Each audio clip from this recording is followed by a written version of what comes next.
around 20 films coming out this year, haven't you? Well, supposedly a lot of them are well, you get a stack of scripts as an actor, and then they kind of change, and they move over here, then they go in the corner, then they get refunded, and you dust it off, and you go, what was my character again in this? Oh, that's why I love that.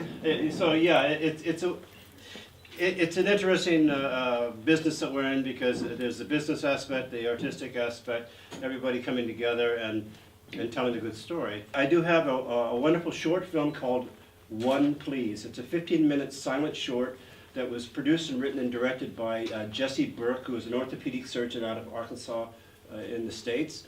And it was a late entry, running up against about 85 late entries for Sundance in the short film category. And it was the first time the board had voted unanimous to get it in. It'll also be at Tribeca. You can Google it on IMDb, and sometimes it is playing on the internet. It's absolutely Rod Serling-ish. It's brilliant. Yeah. In The Hills of Eyes, obviously you was born with this deficiency where you've got no sweat glands. That's right. And there is a name for that, which I'll let you... Sure, it's called hydrotic ectodermal dysplasia. Basically, I was born premature, no sweat glands. This portion of my upper jaw and sinus areas here are underdeveloped. My skull was fused. My dad was a world-renowned brain surgeon and neurologist, so he goes, we gotta fix this. I went to Children's Hospital. They gave me a haircut on a Saturday morning. I was very upset about that. It never grew back, but they literally cut the top of my head apart into little squares and took bone spacers from my hip, and I had one shot at it, and it grew back into the shape that it is. I was very grateful, and I did not go blind.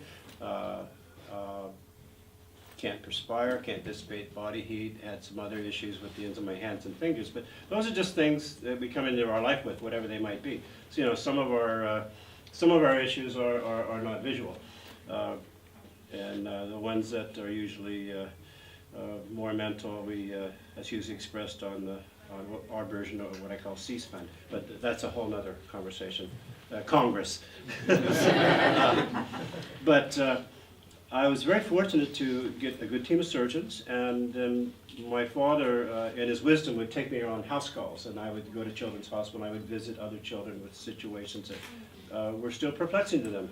So in school, I didn't understand, in the 50s and early 60s, children were supposed to obey. So when someone would push my buttons or tease, I didn't have a fuse. I had an instant reaction, and I had like Pluto when he gets upset, well, that was me on a mild day as a child. I had no social skills when it came to, if I saw someone teasing someone or giving me grief, I would just go nuts.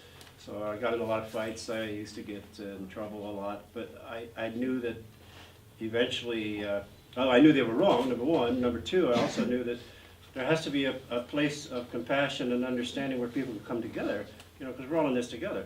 So those are the tools that brought me along through my life, and I met some wonderful mentors. Paul Newman, for instance, the Bogey Creek Gang. It's Paul Newman, General Schwarzkopf, and Arnold Palmer.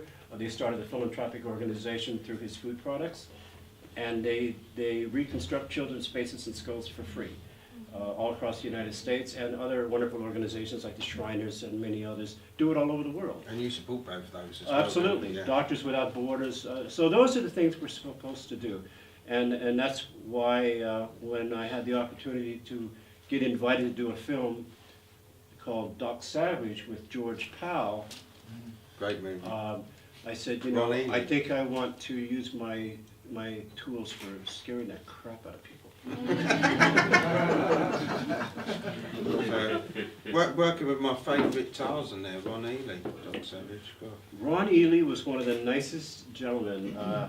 I met George Powell at an antique gallery in Venice Beach, California, after I left college, got my art degree, and he said, "Are you an actor?" And I "No, who's this pretentious guy with this bad British accent?" And he goes, "I'm George Powell. My son and daughter-in-law own the store here." And he hands me a business card and said, "Warner Brothers." And then to show my intelligence, I go, "Do you know who you are?" you produced War of the Worlds, Journey to the Center of the Earth, the Time Machine. And he goes, it's okay. Just tell me, you'll call and you'll be in my movie. So I did, and George made sure I was Taft-Hartley'd. I got in the union. I had a SAG card. And I go, well, that was a quick career. Now I'm off to doing I don't know what. And I got another phone call. It was his casting director saying, Michael, you look like a lobotomy patient. We would love to have you on board with Jack Nicholson and Michael Douglas and Milos Forman to do One Flew Over the Cuckoo's Nest. We're going to film it in Oregon. And I go, I think I can do that.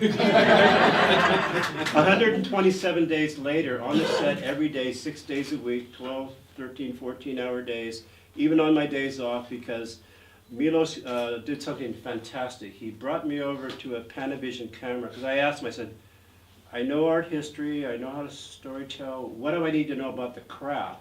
And he walked me over to this beautiful camera, Panavision, and he says, you see the glass? And I go, yes. He says, I want you to have a love affair with the lens. And I wish more actors that are in front of camera understand what a camera does. Because I've seen many famous professional people that don't know how to complement the efforts of your cinematographer and your director and what they're trying to get in the frame, like what they're doing right now. So my point is, love your art and learn as much as you can. And I learned an awful lot. Haskell Wexler, a brilliant cinematographer, gave me some great advice. So that's kind of how I got started. That's brilliant. Was the one after that, was that the Hills Have Eyes? After One Flew The Silly Little Hills Have Eyes. Yeah, the original title was Blood Relations. And I met Wes Craven and Peter Locke and Barry Kahn. And we didn't have much of a budget. We had Super 16, and we were just outside of the studio zone, so we didn't have to have permits. And we just went out to the desert. I actually used to live out where we filmed this at one time. I knew the area very well. And in the movie, you will see a rattlesnake. Giving you a heads up, the rattlesnake is a Mojave green, which is as deadly as a cobra, and it was this big. And now you wonder, how did they get a rattlesnake to be in a movie? They just went to the local bar and said, hey, we're doing a movie, we need a rattlesnake. And the guy goes, oh, I have one as a pet. I'll bring it. And he did. And it got loose one day during lunch, and Suze Lanier, the blonde, picked it up and handed it over to Peter Locke, my producer, and he fainted.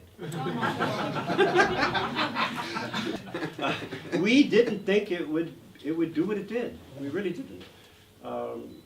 It just had a visceral impact.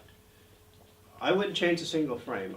There is a scene where the father explains and he asks the question, well, how bad was it? Well, it's comic relief, it sets you up for, and I wouldn't change a single frame. Out of all the roles that you have had, what's the favourite one to you? What's the one that means the most to you, sort of personally? Film, it would have to be One Flew Over the Cuckoo's Nest. Not just because it won the Oscars, but it had a wonderfully talented group of people. And it was my first on-set experience at a hotel for months and months, and it was the first time I had the experience of an artistic on-set family experience, which is very special, and friends for life. And I learned my craft, I studied, and people were gracious to share their knowledge and technical expertise with me so I could do better work. And on television, it would have to be the X-Files episode. It was the last time I had to audition, and I went into Culver Studios, and they're going to see 100 actors, they're going to pick one, and there was Chris Carter. I'd done my research, I knew he liked Silver Surfer, so I was wearing a Silver Surfer tie. and David Nutter, my director, and I only had a few pages, and I asked for some questions. They said, this person, they think he's a scary guy, he takes a kid, they think he might be a bad guy to kids. But he's a guardian angel and gives his life to save the kid from the devil. I go, I'm the guy you want. Everyone else you can see is very talented. I know half the people in the waiting room, but I'm the guy you want, and I want to deliver right here, right now to you, and show you why I'm the guy you want. And they go, okay. 2 minutes later, we have one request. I go, what's that? Don't let anybody know you got the role. Tell me what this one's from.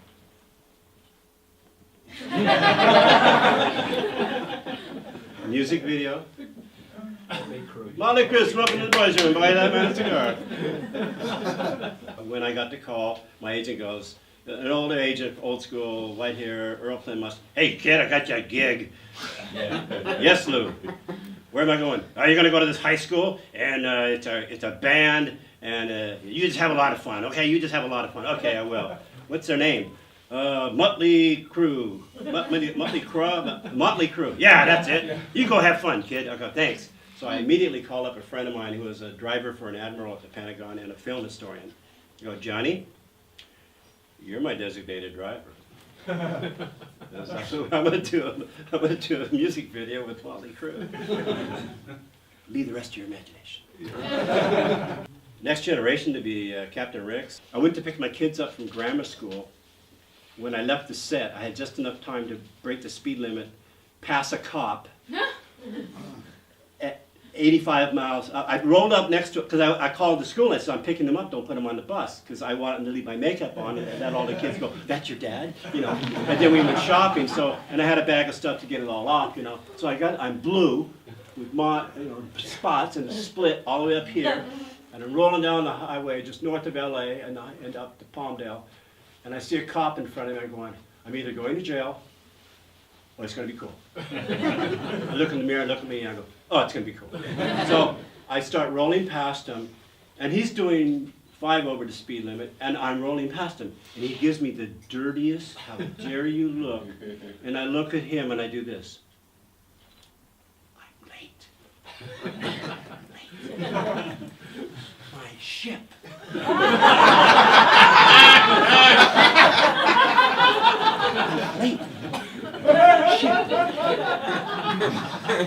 And I swear to God, at 75 miles an hour, here's what he did. This really happened. He does this. You're me, I'm him. Closed his eyes and went. And would not look at me. And I took that Pontiac and put it to the floor. I hit 95 miles an hour, and then I said, there must be a roadblock up ahead of the machine gun. And no, and I made it just in time, got in the classroom, and the kids were really cool. When I worked for Bob Dylan as a guard, my German Shepherd Wolf got bit in the face by a rattlesnake, and I had to get her to a vet's office that had anti-venom. Now, I'm going to make you all cry. And, but it's a good, happy story. She lived and died in my arms, for another 8 years later. So I get on the phone, I find the vet, and I go, wow, I got to go from Malibu up Canaan Dune to the vet because he's got anti-venom, and they're getting it all put together, and she's having trouble breathing. I go, holy crap. And she'd saved my life before, so I'm going, we're down for it. So I thought I'd do a courtesy to the Malibu Sheriff Department. I called them up, I go, hi, my partner, I'm a guard for Bob, my partner just got bit in the face by a rattlesnake. Here's my destination. I'll be traveling up Canaan Dune Road. Here's my truck, bright red truck, flashes on, my guns are on the rack. I'm licensed, but I will not comply, will not slow down. You can do whatever you want to me. I'm getting to my destination. And here's what the dispatcher says. That's a veterinary office. I go, yes, it is. This is my canine officer. He says, you can't break the speed limit to save the life of a dog. And I said, then let everybody know. I will not stop. So I'm rolling up the road, and I was doing 90. 4-wheel drive Dodge Power Wagon. Nobody on the road. We're getting to the apex, got to come down the hill, go about another 3 miles, and I see a sheriff coming toward me the other way. Turns his lights on. My heart jumps out of my skin. I'm just freaking. I'm going, what do I do? Shoot his tires out? I don't know. No, go faster. And I just went faster. And he comes around. He starts coming up on me. His lights are on. And oh no, my dog's having trouble breathing. I start slowing down. And I hear on his loudspeaker, son, why in the hell are you slowing down? I am here to escort you. When I had nightmares as a kid, I would jump into the monster. I wouldn't run away from the monster. I would just go, all right, so, all right, let's go. Let's get this over with. And it was scary sometimes. You know, sometimes I'd wake up in the corner like, what the hell happened? You know, but I mean, because living in fear is no way to live. No, what's the worst thing you're gonna do? Hurt me, kill me? Well, if you do it quickly, then. But it doesn't have to be that. I've got people on my Facebook page posting from almost hateful stuff, and I'm getting them to go, well, oh, good point. I do love my family. Yeah, yeah. I mean, that's why we tell these stories. That's why we scare the hell out of people. That's why we go to outer space to look a blue orb, the only one around. I think maybe we should love her, take care of her. Yeah. I mean, there's so much work to do, and our kids know the difference, and that, to me, is what keeps me going. Our kids know the difference. Make a future for our kids, and just teach them to ignore all the bullshit and eat the mean people, because they're not rising. They're not raising the vibration of anything. They're spiritually dead. They will perish. And we wish better for them, but we can't waste our time in their negative world. It drags us down. So now we want to drag you into vacation from hell.